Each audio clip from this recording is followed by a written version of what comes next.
ngo nkubwire ngo ikubereye sheri, ikubereye umukunzi ku munsi mukuru wa Zefarante izajya kuvugana nawe niyo sheri mu ruhande rwawe. Ntuzongere kubabazwa nuko nta mukunzi ufite ukubwira ngo I love you niki. Rero uwo munsi yo wageze nuwo twakundanaga aransezeraga mbere yuko iyo tariki igera. Kugira ngo nyine kuri uwo munsi mukuru mbe ndi kumwe n'Imana. None siko yansezanije ko ari yo sheri. Reka tubasuhuze abakunzi ba Concord TV show aho muherereye hose, abari mu Rwanda mu ntara enye ndetse mu mujyi wa Kigali, mwumve ko tubasuhuje. Abari mu mahanga mwumva ururimi rw'Ikinyarwanda turabasuhuje cyane. Amahoro y'Imana nakomeze kubana namwe. Dushimira cyane abantu bakanze subscribe ngo badushyigikire umuryango munini. Tunagushimira nawe ugiye kubona iki kiganiro aribwo bwa mbere utarayikanze ukayikanda, ntago bitwara igihe kinini, na amasegonda 10 gusa, ubundi ukadushyigikira twajya dushyiraho ikiganiro ukajya ukibona. Nkuko twabasezeranyije ko tuzajya tubatenguha, uyu munsi twafashe urugendo turi mu karere kamwe ariko twatandukanyije utugari. Navuye mu kagari ka Rwebeya ndatembera ndenga ka Bukinanyana, ubundi ndi mu kagari ka Cyanya mu murenge wa Kiuve.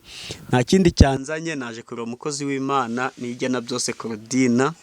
Bishize twaramusuye tuganira neza, iyo umuntu agiye atagaye rero aragaruka. Koduraho n'abakozi b'Imana rero tugomba kubanza twatanga isengesho kugira ngo Imana tuyobore muri iki kiganiro. Ni karibu. Turagushimiye Mana yacu kandi turaguhimbaje.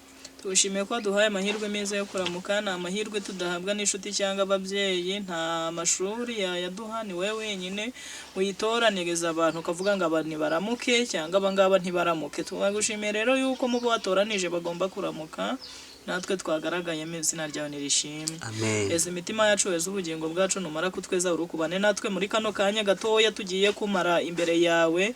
Aka kanya uzukabanemo natwe, uvugane natwe, ukorane natwe, ubane natwe, witangize gahunda abari nawe yisoza. Urakoze Mana, duheshe imyuka mibi, duheshe gukora kose kumwanzi, amajwi adakwiriye kutwumva ntatwumve.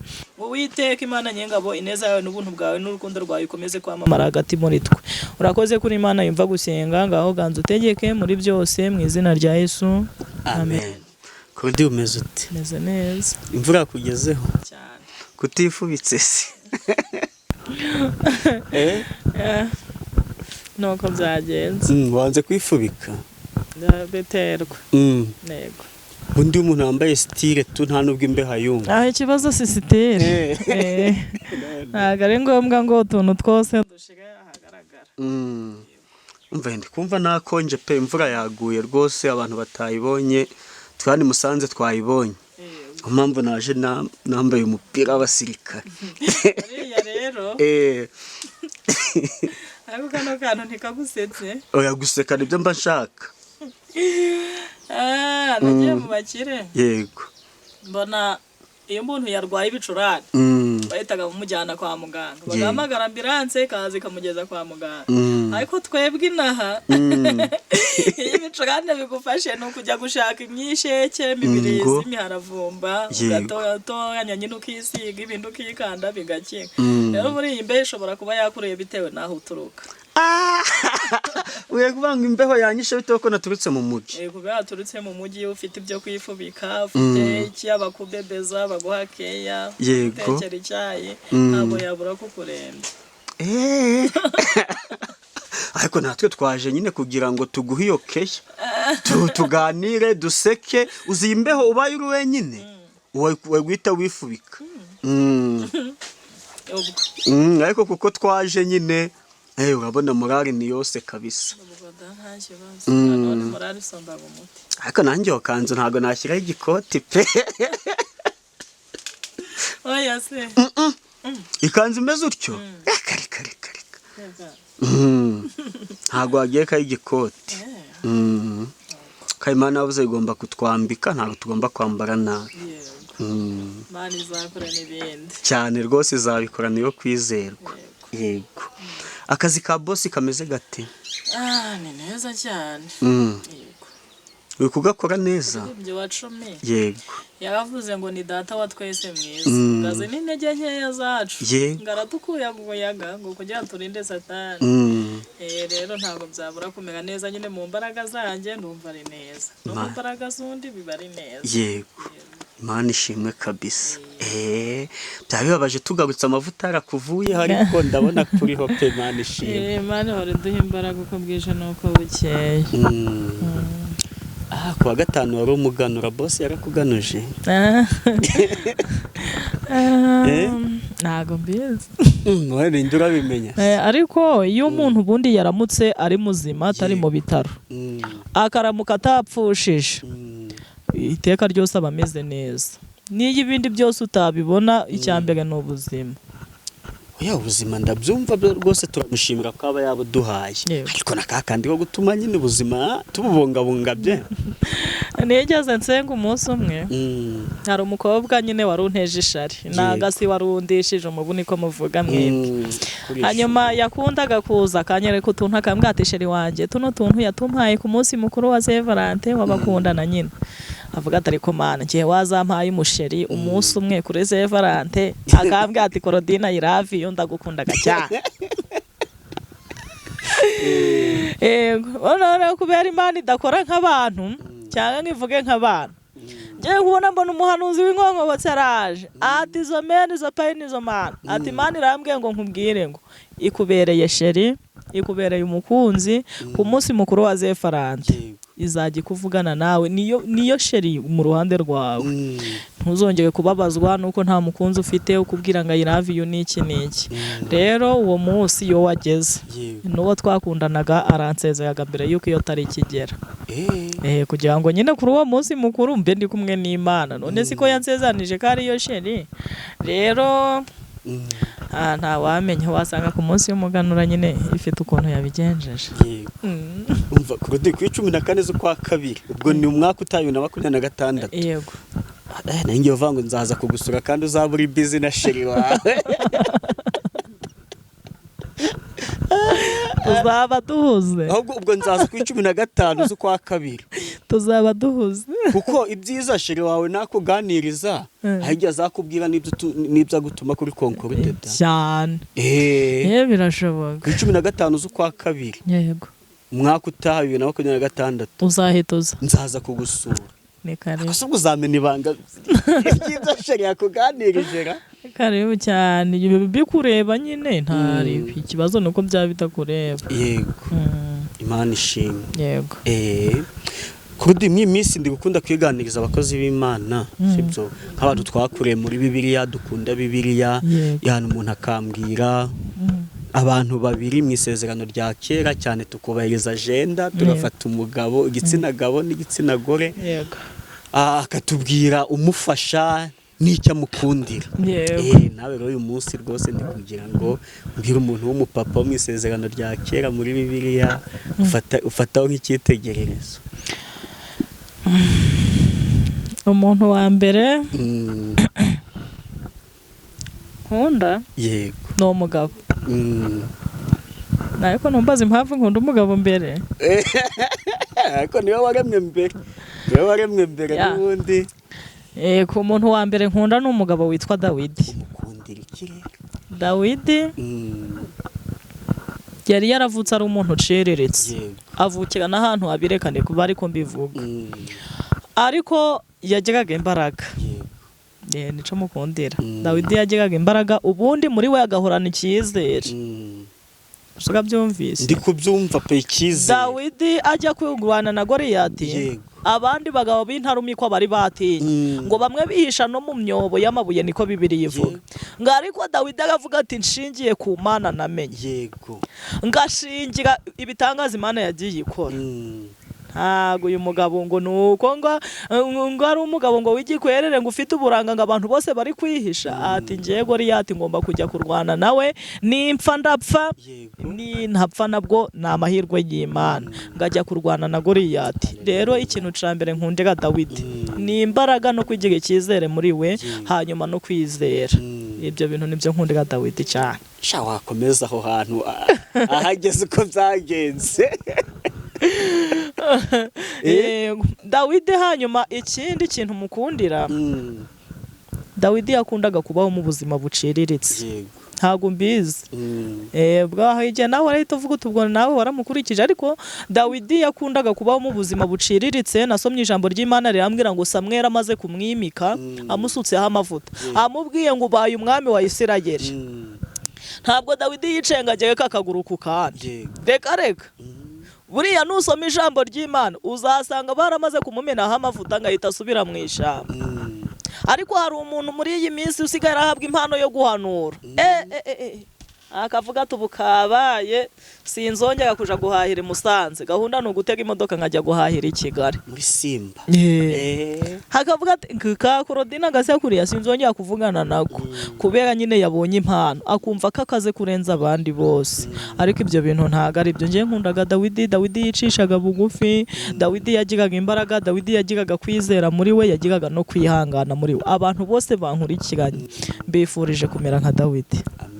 Nukuri yego, urabona akimara gusukwaho amavuta pe ahita asubira mu ishyamba. arundi wumva guhita agiye Yerusalemu mu mujyi nyine akaryoshye ati umva uyu murwa ngiye kuzawuyobora mu Misiri. Akahita ashira nayo n'ibinyamakuru kuri YouTube akavuga ati ngenda akaze cyane, ndi umuhanuzi ndakora ibintu biraba. Oya, Dawidi we yicishije bugufi aravuga ati nzakora Imana yavuze ngo nkore, igihe cy'Imana nikigera bizaba. Dawidi cyane nanjye ndamukunda yagiraga imbaraga, yagiraga kwizera, kandi kwizera niko gukora ibintu byose. Iyo atizera ko afite Imana muri we ishobora kumutsindira Goliyati, ntago yari guhaguruka muri bene se bamujusha imbaraga. Mu bantu bose igihugu cyose catujije bagiye munsi y'amabuye, ngahita aja kurwana na Goliyati. Dawidi ndamukunda cyane. Ikindi kintu nkundira Dawidi yakundaga gusenga. Nasomye ijambo ry'Imana rirambwira ngo igihe Sawuli yamuhigaga ashaka kumwica, ngo Dawidi yasubiye kwa Samweli aramubwira ati Samweli ni we wamanuriye unsukaho amavuta, urambwira ngo Imana izangira umwami, kubera iki Sawuli agiye kunyica ntari naba umwami? Ngo Samweli aramubwira ati ngwino tujye gusenga ku musozi witwa Nayotirama, hanyuma nitugerayo turebe ko Imana yakongera kuduha andi makuru. Ngo barahagurukana bajya ku musozi witwa Nayotirama. Soma ijambo ry'Imana rirambwira ngo kuri uwo musozi bahageze barahatura, ntabwo bahise bataha. Ntabwo Imana yakora ikosa ryo kugutabara bikira aho ngaho bawonkere bagihari uzavuga ngo nabitewe na wamuhoka agomba kubanza yakwirengagiza.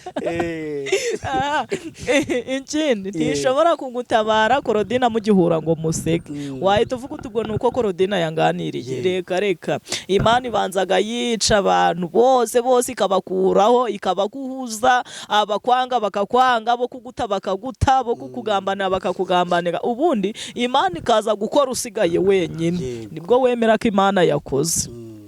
Soma ijambo ry'Imana rirambwira ngo bahageze banarahatura barahaba. Bibiliya rero irambwira ngo umunsi umwe umugabo witwa Sawuli ayohereza ingabo ngo zo kurwanya Dawidi, ngo arazibwira ati mugende mumfatire Dawidi mumunzanira ari muzima, njyewe ndamwiyicira. Ngo ingabo zihageze umwuka w'Imana zizaho, kubera ko Dawidi yasenze. Gusenga bigira umumaro cyane, gusenga birafasha, gusenga birakora, gusenga bikugira mwiza wari mubi, gusenga bituma abantu bose bakugirira icyizere ntacyo bakugiriraga, gusenga bituma urya ibintu utaryaga, gusenga bituma wambara imyenda utari ukwiriye kwambara. Gusenga ni byiza.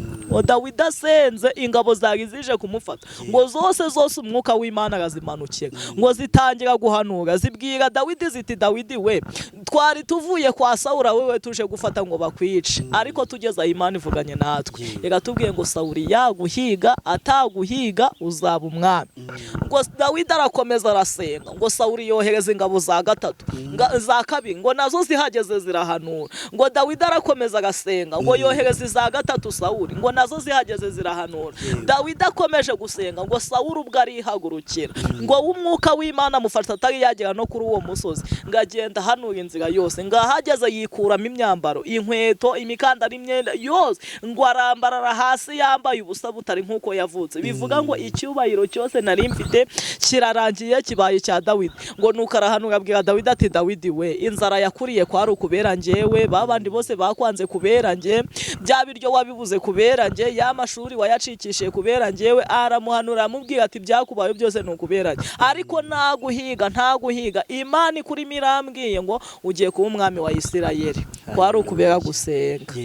Dawidi yakundaga gusenga, yagiraga kwizera, yagiraga kwihangana.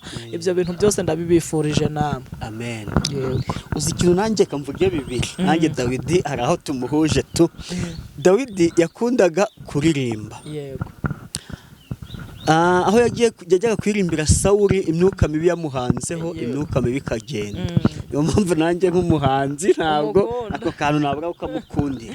Ikindi kintu namukundiye cyagihe hari awavuze agiye kurwanya Abafilisitiya Goliyati, yavuze ati nshingiye yuko ubwo nabaga ndagiye umukumbi wa data, idubu ryazaga rije gufata umwana w'intama, nkahita nkwishishimura. Yego, kugira icyo ushingiraho. Ibyo rero bituma kwakunda ukavuga uti nubwo ngeze mu ibi bibazo muri 2025, ariko hari ibyo nari ndimo muri 2015, Imana yantabaye icyo gihe rero iracyahari, shingiye ko yankuye aho ngaho, nibi ngibi izabinkuraho. Kugira icyo umuntu agira ate ashingiraho. Nari muvuze kandi ngiye kukubaza. Dawidi njye nagamukunze, niwe muntu nkunda muri Bibiliya. Kabiri rero umuntu w'umugore nkunda ni Esiteri. Esiteri nawe mukundira kubera ukuntu yari azi gusenga. We gusenga nicyo muziho. Icya kabiri gufata umwanzuro muri we, atabanje yagisha umuntu inama, atabanjije yagisha undi, mbese we ubwe akifatira umwanzuro. Esiteri nasomye ijambo ry'Imana irambwira ngo igihe Hamani yari yaranditse inzandiko zigomba kwica Abayuda bose, ngo Morodekayi yohereje urwandiko, abwira Esiteri ati Esiteri, wibuke ko uri umuyudakazi, none Abayuda bose barashaka kutwica, bagambiriye ko banagatumara n'itariki yageze. None rero Esiteri, turashaka kugira ngo ujye kutuvuganira ku mwami, umubwire ikibazo dufite, umubwire aho byatangiye, umubwire nuko byarangiye. Ngo Morodekayi yagiye kakana akavuga ati ariko nubwo utatuvuganira, kubera wowe uri umwana w'umuntu, nta kizabuza Abayuda gutabarwa. Bibiliya rero irambwira ngo umugore witwa Esiteri ngahita atuma abo bantu bari bajyaniye Morodekayi urwandiko, arababwira ati mugenda Abayuda yo bose mwiyirize ubusa iminsi 3. Bangiye nkundaga umuntu usenga cyane. Iminsi 3 nigeze nyisenga kuva ku wa mbere kugeza ku wa 4. Ngira nimba utarashonje se. Nagize imbaraga pe, ndibuka icyo gihe ku wa 3 nyarimo narabwirije, ariko nangije kubwiriza numva intege ziracitse. Ariko Imana ishimwe yuko icyo nandi gusengera pe cyasubijwe. Nanjye nagendeye mu iyo ntego kuvuga ngo iminsi 3 yagira ikihindura. Rero Esiteri namukundiye uko kuntu yategetse abantu ngo basenge, kandi koko basenga bikagira umumaro. Ikindi kintu ca kabiri, Esiteri ngahita agira intego muri we, afata umwanzuro wo kujya kureba umwami kandi umwami atamuhamagaye, kandi azi neza ko umuntu ugiye kureba umwami wese amwicaga.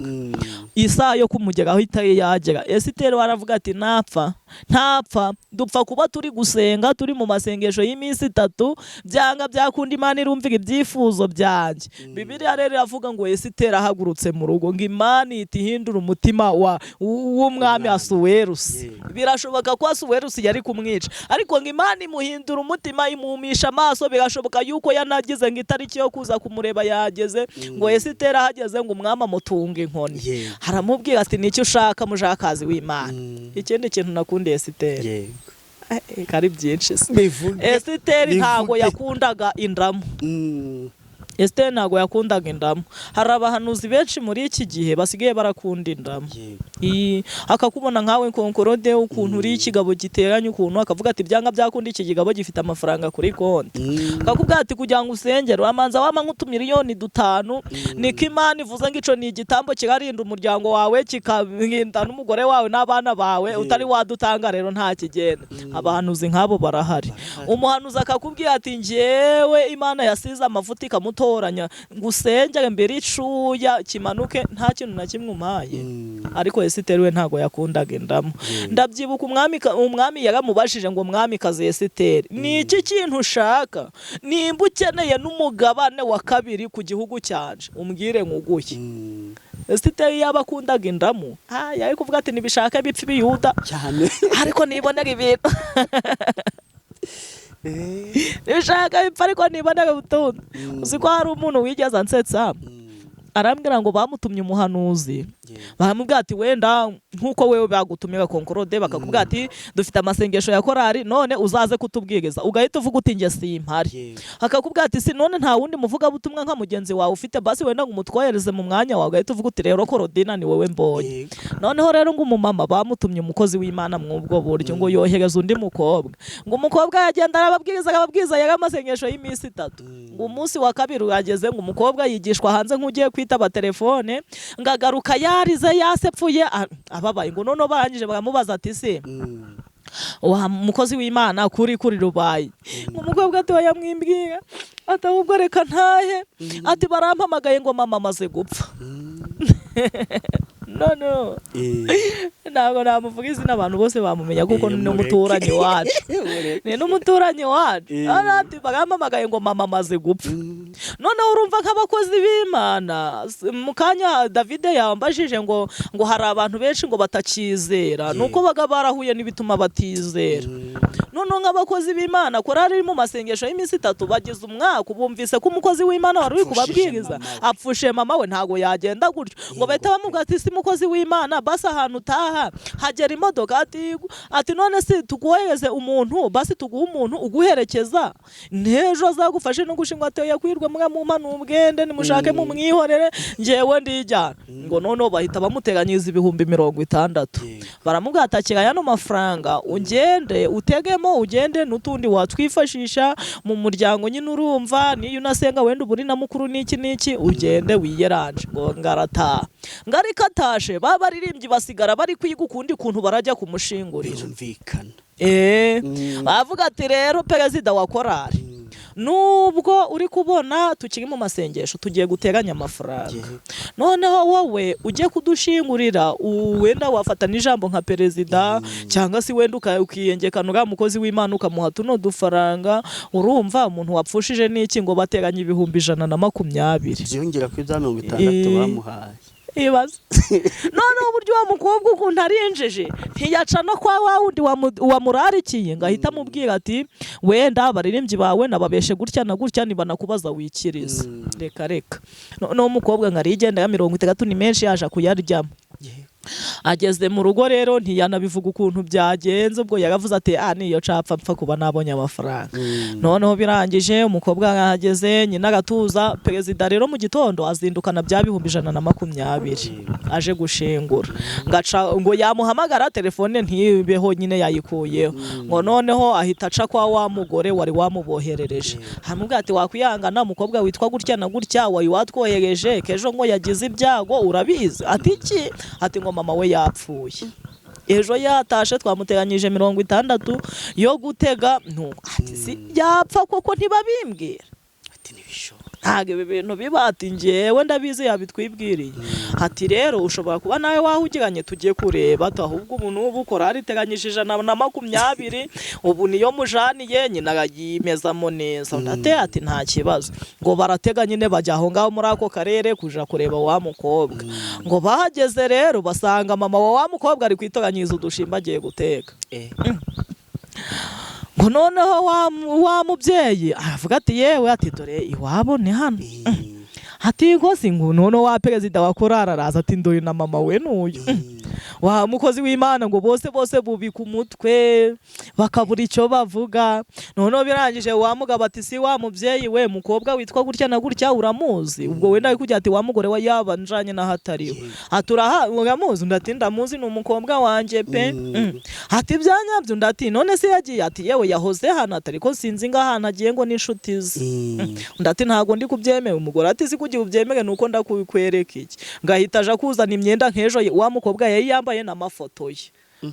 undi agavuga ati koko ndi kubona uyu nguyu ari wejo twari turi kumwe pe n'izi myenda nizo yari yambaye nuko ati si none ati njyewe mfite ikibazo wa mubyeyi we nubwo twari tuje yewe twari tuje mu bibi nta twabikubwira wanababara umugore arangira akavuga ati si mwababyeyi mwe mwambwira ati nta kibazo mumbwire ibi bintu ubundi ndabimenyereye umugabo atubunaga imvuye ku Gisenyi nje gushingura arangije agatubwira ngo mama we amaze gupfa tumuteganyiza 30,000 n'ubu doge twari tuzanye 120 yo kumufasha mu gahinda none rero ihangane ngo baramubwira bati wa mubyeyi n'ubundi aya mafaranga ntituyasubizayo yafate wirire nta kundi ubwo nyine wabyariye ubusihangane hari abantu benshi bakunda ndamukonkoro ariko umukobwa witwa Esiteri ubwo ntandamu yashakaga yaravuze ataho kugira ngo bene wacu bapfe ngo ni imitungo byaruta imitungo ikagenda ariko bakahaguma ngabwira umwami ati njyewe icyo nkeneye si imitungo si nkeneye n'amafaranga si n'ifeza nkeneye ahubwo ikintu nkeneye ni ukuza tugahurira mu nkera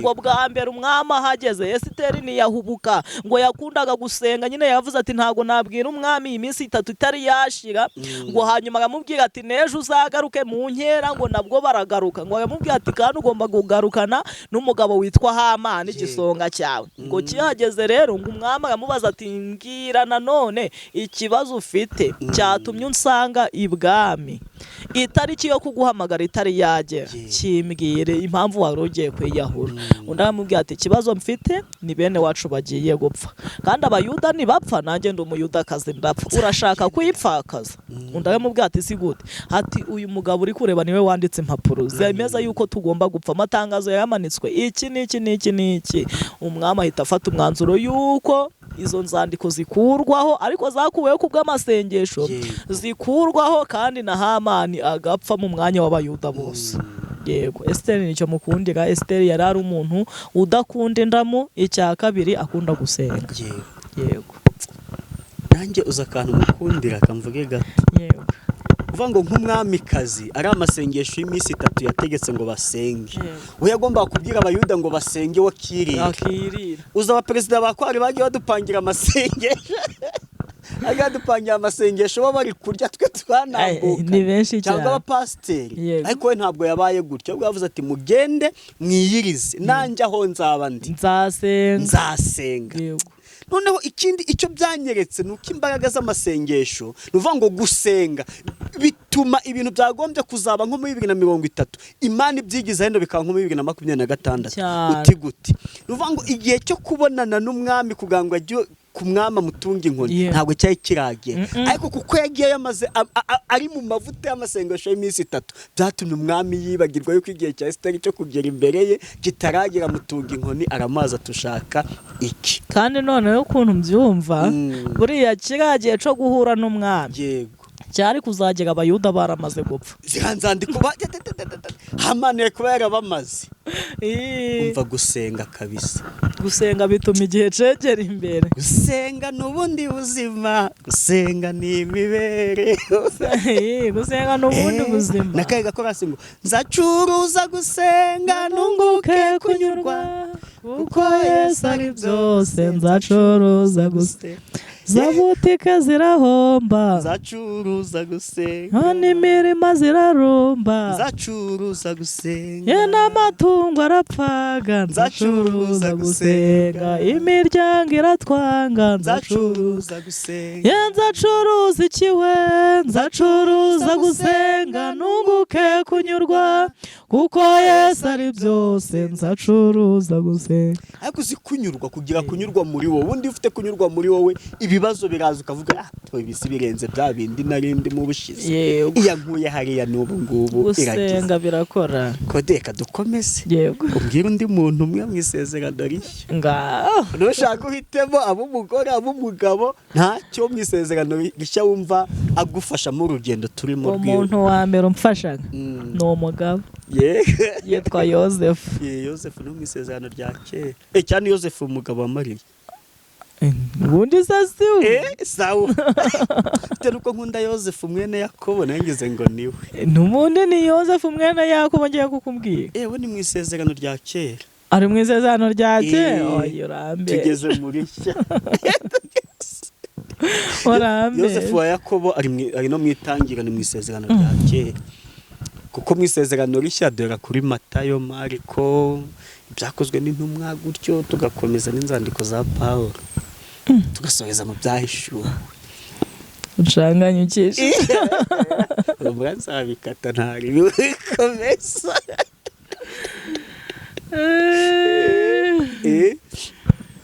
Umuntu wo mu isezerano rishya ugufasha. Ntugire ikibazo bitameze neza nzakura. Yego Korodi twa tuvuye mu isezerano rya kera no tugiye kujya mu isezerano rishya, naho rwose uvuge umuntu yaba umumama ho uravuga umwe kugira ngo tutakugora. Imvura igiye kugitaza kutunyagira. Isezerano rya kera twavuze babiri, umugore n'umugabo, none mu isezerano rishya ugiye kuvuga umwe ugufasha, yaba umumama cyangwa se yaba umupapa. Yego. Umuntu mfasha cyane ni umugabo witwa Pawulo. Yego. Pawulo yagiraga kwizera. Yego. Ikindi akaba afite umwuka w'Imana. Yego. Nawe nkwifurije gutunga umwuka w'Imana. Haleluya, nkajya ntitira. Kavuga n'indimi nyinshi ukanahanura. Ngaho se nibibe mu kwezi.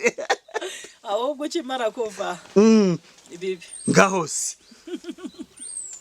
Haleluya, kandi hari ibyo navuye hano biraba. Yego. Ibyo twaganiye tuva tuti rwose ibi bintu bizabe. Imana ishimwe ko byabaye. Ubwo nyahaye icyubahiro kuko yabisohoye. Ntabwo igibeshye. N'ibindi nzi ko biraba igenza agahoka ndi kukubwira icyo Imana yanyeretse. N'umuririmbyi twaririmbye uvuga ngo ntago Imana isezeranya umuntu imodoka ngo nyuma mu igare. Ngo nta nubwo yagusezeranya inka ngo iguhe ihene. Ibyo bikorwa n'abana b'abantu batagira ubuntu, ariko Imana yigira ubuntu. Yego rero yagakoze kubisohoza. Ntabwo ikibesha pe. Hanyuma umugabo nkunda ni Pawulo. Pawulo yagiraga umwuka w'Imana. Ikindi kintu akaba afite imbaraga z'Imana. Yego. Hanyuma rero nasomye ijambo ry'Imana rirambwira ngo hari igihe yavuye mu gihugu yararimo, ntabwo cyo nabashije kugisoma neza ngo menye ngo yavuye mu kihe gihugu agiye mu kihe gihugu ngahagurukana n'abantu. Ngo ariko ngo ageze muri icyo gihugu bari bagiyemo ngo kandi bari banyagiwe, imbeho y'ababanye nyinshi, ibintu byabakomereye. Ariko ngo ntiyicaye ngo yigane. Yego. Muri iyi minsi hari abantu usanga biyicariye bitewe n'icyo barico cyane. Nakoze akazi ko mu rugo ugasanga mabuja aricaye, urafuze, urakoropye, wogeje ibintu, uratetse, yicaye ku gatebe kamwe, ari muri telefone nanga wenda afite ibindi bintu ari gutekereza. Aricaye yarangiza akanaguhamagara ngo Korodi uti karame ngo ngwino hano, wamugera impande ngo nsukire icyayi. Nanga akambara inkweto, wakoze ukora nta kutagize, akambara inkweto ngo ngwino mfungira amaraso. Cyangwa akaguhamagara ngo Korodi ngo karame ngo genda unzane inyanya ku muhanda, we guhaguruka akajya kuzizana byamunanye. Si ikirema, si yacitse amaguru, si yarwaye, kandi wowe yakoze akandi kazi akaguhamagara ngo Korodi ngo ngwino ngo usinzirize uyu mwana, kandi ubwo wari ufashe itorosho uri gukoropa. Hari abantu bameze gutyo, ariko Pawulo we ngo yagiraga imbaraga, ntago ari nka gutyo yamegameze. Ngo yageze mu icyo gihugu ngo afata inkwi arazatura, ngo amateganya umuganda w'inkwi, ngo amaze kuzicana ngo havamo inshira ngo imuruma ku kiganza. None uzambaraga yagiraga ngo arazunguza gutya ngo riva ku kaboko ngo yikubita mu muriro. Abandi bo bategereje ngo arapfa kinutse, abandi batagabyimbirwa, ngo ariko bategereje babona nta kintu abaye, ngo barahindura ngo ni Imana. Umugabo witwa Pawulo mukundiraga yuko yazatunze umwuka w'Imana. Ikindi afite imbaraga. Haleluya. Agiraga n'ubunebwe muri yo. Ako kubunebwe kabisa. Vango yavaga kubwiriza ubundi akaboha amahema ugira ngo azabonemo n'agatike kazatuma abona ko ajya kubwiriza. Tandukanye na babandi kuwa mbere ugeza kuwa mbere. Bati turi mu rusengero ntabwo twakora. Mu masengesho nta mukozi w'Imana ujyaga gucuruza, nta mukozi w'Imana ujyaga guhingira abakene abantu. Reka oya, Pawulo we ntayagiraga ubunebwe. Yego. Icyo mukondera. Iki nabonye kuri Pawulo witwaga Sawuli, nuko burya nta buzima Imana itahindura pe. Hari abo tubona gutyo ukabaciraho urubanza uti ni abapagani uti niki, ariko wajya kubona ukabona Imana imugiriye neza arakijijwe arangiza ugasanga abaye n'umukozi w'Imana urenze unakurusha wowe wanabimazemo igihe. Kuko urebye nk'inzandiko Pawulo cyangwa se ibikorwa Pawulo yakoze, urebye biruti bya ba Petero banagendanye na Yesu.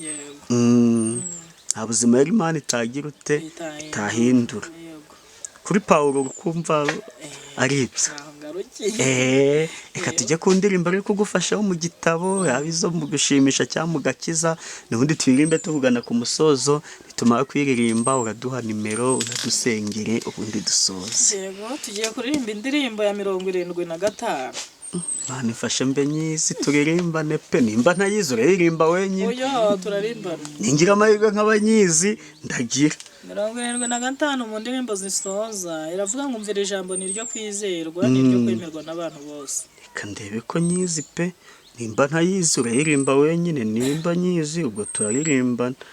75 mu ndirimbo z'agakiza.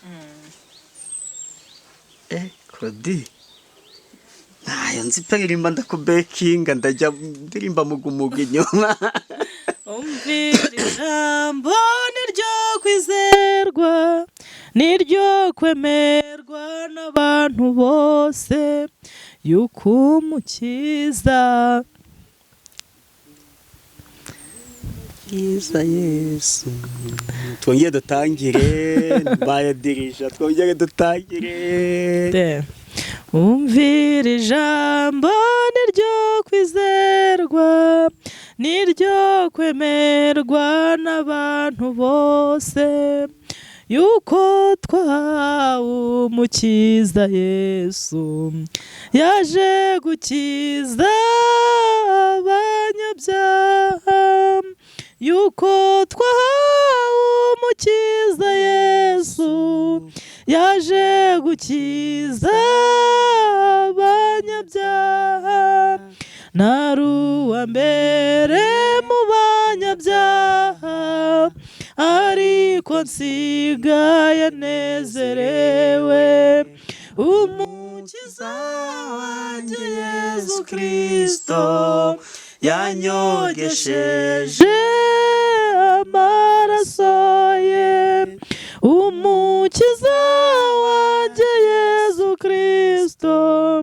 yanyogesheje amaraso ye, Yesu mukiza ari hamwe natwe akora imirimo nk'uko ashaka, acana umuriro we muri twe, ninde wabasha kumuzitira, acana umuriro we muri twe, ninde wabasha kumuzitira, n'ibipfa amatwi bibasha kumva ndetse n'ibimuga bikagenda, n'abanyabibembe barakizwa ubutumwa bwe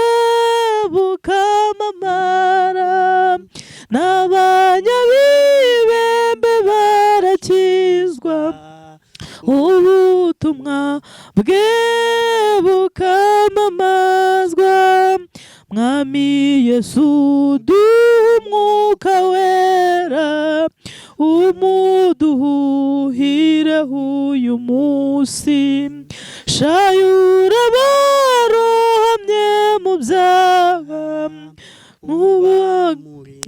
mubakire bagaruke, shayura abarohamye mu byaha ubamurikire bagaruke,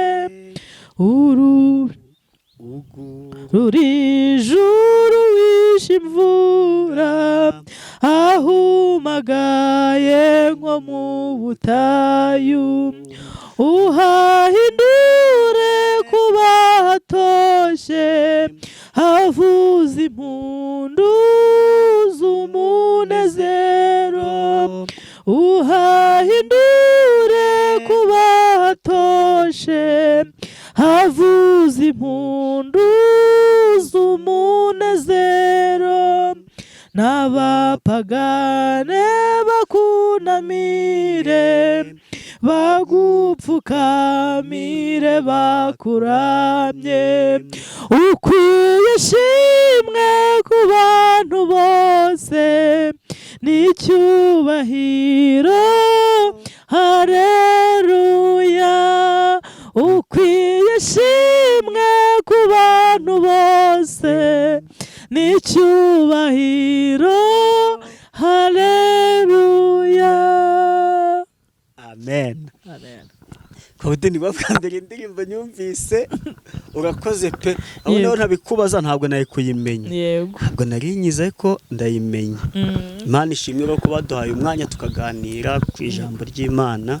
Reka dusoze utanga nimero kugira ngo ababa bagukeneye babe baguhamagara musengane nta kibazo. Nimero yanjye ni 078 651 51830 0786151 noneho dusoreze n'isengesho. Yego Mana turagushimiye turaguhimbaje tugushimiye ko uri Imana iri mu ruhande rwacu niko umuririmbyi avuze kandi uravuze ngo ukora imirimo nk'uko ushaka gucana n'umuriro wawe muri twe ngo nta n'umuntu n'umwe wabasha kukuzitira. Hanyuma Uwiteka Imana nyir'ingabo hari abantu benshi bakeneye umuriro wawe. Imiriro ziba zitandukanye, hari umuriro wo mu ziko, hari umuriro w'amashanyarazi, hari umuriro wa gaze, hari umuriro wacanwe n'ibitusi, hari umuriro wacanwe n'imyanda, ariko dukeneye umuriro ivi wawe mu ijuru, umuriro w'ibisubizo. Nasomye ijambo ryawe rirambwira ngo Abisirayeli bari ku nyanja itukura ngo wamanukiye mu nkingi y'umuriro n'igicu ngo uvana inziga ku magare y'Abanyegiputa, ngo aya magare atangira gukururika cyane aruhije, ngo Abanyegiputa batangira kuvugana bakavuga ngo tugende, ngo kandi uyu muriro ucyaka ngo nibwo ngo wahaye umugabo wari watoranyije imbaraga, ngo hanyuma arambura ukuboko ku nyanja, inyanja igabanukamo kabiri. Twari tuvuze ngo ucanire ubwoko bwawe umuriro. Hari abantu bababaye barahumagaye nko mu butayu niko umuririmbyi avuze, ariko wabagushiriza imvura yitwa amafaranga ikagwa aha hantu humagaye nko mu butayu. Wagwisha imvura yitwa ibisubizo, wagwisha imvura yitwa urubyaro, wagwisha imvura yitwa imigisha. Imvura y'ubwenge turayikeneye, dukeneye imvura y'umugisha. Uwiteka Imana nyir'ingabo muri ibyo yavuze atangiye yakuramye aravuga ngo ukwiye ishimwe ku bantu bose. Mana iyi mvura nigwa abantu bose bazagushima bazagutambira. Urakoze Mana, imvura y'amazu nigwa abantu bazagutambira, imvura Mana nigwa y'umunezero abantu bazagutambira. Duhamagaye imvura iturutse iwawe mu ijuru kugira ngo uyitumanurire none, kubera kuri Imana kandi utwuze umwuka wawe wera niko umuririmbyi avuze. Urakoze, uyu mwuka wera wuzuza abagabo, wuzuza ababyeyi, wuzuza abakobwa, wuzuza abasore mu izina rya Yesu Kristo, wuzuza abantu bose batuye iyi si, abayobozi n'abakomeye n'aboroheje bose ubuze umwuka wawe wera kubera kuri Imana. Dusoje dusengera abarwayi ngo bakize, abarusha baruhure, ababuze ibyo kurya ubibahe, ababuze imyambaro uyibahe, ababuze kirengera ubarengere mu izina rya Yesu. Abafite imanza ubaburanire batsinde, abafite amadeni ubishurira, bari mu bukode ubaha amazu mu izina rya Yesu. Abacuruzi bunguka, aborozi bororokerwe, abahinzi beze. Hanyuma utanga umugisha w'urubyaro, ababuze urubyaro ubahe kubyara, abatwite ubahe kubyara neza. Kandi Uwiteka ingo zisenyutse wongere uzubake zubakike, n'abatarashaka bageze muri icyo gihe ubahe ingomana z'umunezero. Utugire neza twebwe twese dutuye iyi si. Urakoze, utanga ubwenge ku banyeshuri, utanga ubwenge ku bantu bawe bose kubera kuri Imana nziza. Urakoze nyingabo Imana, ngaho subiza ibyifuzo by'abantu bose badukurikiye aya masaha, kandi Uwiteka ubagire neza kubera kuri Imana. Urakoze, ngaho ganza utegeke muri byose. Ubuntu bwawe n'urukundo rwawe no gufashwa n'umwuka wera bikomeze biturange none n'iteka ryose. Amen. Amen.